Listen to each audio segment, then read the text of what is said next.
And we're going to return now to our coverage of the race to the White House in tonight's important presidential debate. Yeah, this is set to be another pivotal moment in this race with less than 2 months to go until Election Day. One of the biggest unknowns, how will Vice President Harris handle her first presidential debate? This is Trump's 7th. With such a consequential moment in American history happening not too far from home, many people hopped in the car or got on the train and made the trip to Philadelphia, which is less than 100 miles away, or about a 2-hour trip from here. And that includes our very own Sade Baderinwa and Mike Marza, who spoke to some New Yorkers who were there taking in all the action. Tell us more about it, gang.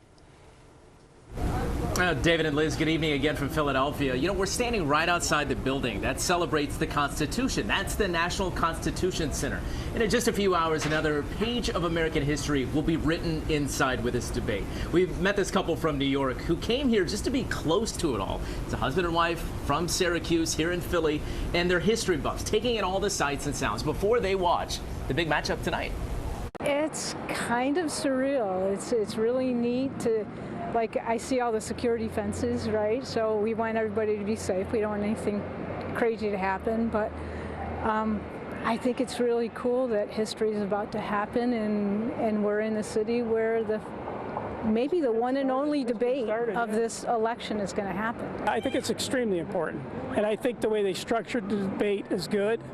You know, so you don't get the yelling back and forth, you know, just let this person say what they want to say, what they're going to say.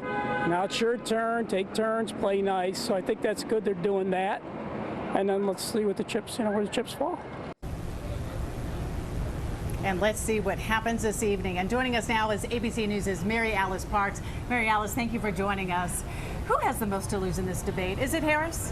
On the one hand, he has to stop her momentum. She's the one that has had these huge crowds, has the Democratic Party really excited and behind her. But you are right. I'm thinking about the latest poll, that New York Times Siena poll that showed that over a quarter of all voters said that they felt they still needed to learn about her, know more about her. So whether that means she has something to lose or a real opportunity here, her team sees it as an opportunity for her to still define herself, but also to, like they said, they want her to go on the attack sometimes, get under his skin, sort of get him off message, find a way for her to stay on her message as well. In that same poll, it said only 9% need to know more about former President Trump. Of course, he's well known. He is a celebrity, but he also has shown in now his 7th presidential debate a lot of different sides to him. How he approaches tonight. Do we know yet? I mean, the big question is, does he get nasty? Does he get personal? We have seen that on the debate stage, and it does not always play well. And we were talking earlier about how he can sometimes show particular disdain towards women. And I think there is going to be so much attention, not just on everything he says, but how he says it, what his style is like, how he is in the room next to her. And he's been open with his disdain for Harris. You're exactly right. I mean, on the campaign trail, he says things like he doesn't think she's even smart. So how does that come across in the room? We have seen his poll numbers really slipping with women in particular. He has to do something to turn that around. Well, let's talk about turning this around. Let's talk about Harris. This is her first presidential debate, unlike Trump, but this is his 7th in terms of debating. And she's got to walk a really tough line. She's got to be loyal to Biden, but she's got to also distance herself.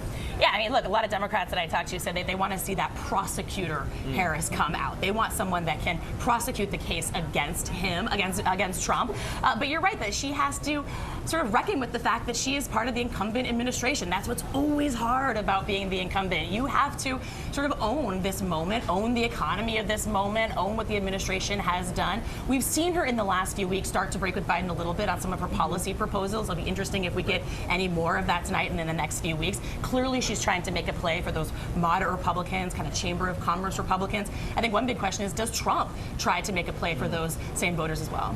Well, you'll be watching from inside the debate hall, so we'll look forward to all the coverage tonight. Mary Alice Parks, thanks so much. Thank you, Mary Alice. Should be an exciting night. You can really feel the anticipation build, David and Liz, as we send it back to you live here in Philly. All right. Thanks, Mike Sade, Mary Alice Parks. We appreciate it. And Tanya Rivero, she will also continue to join us live and bring us live coverage from Philadelphia throughout the day and this evening. And ABC's coverage of the debate begins tonight at 8 o'clock. The debate begins at 9 o'clock, followed by Eyewitness News at 11.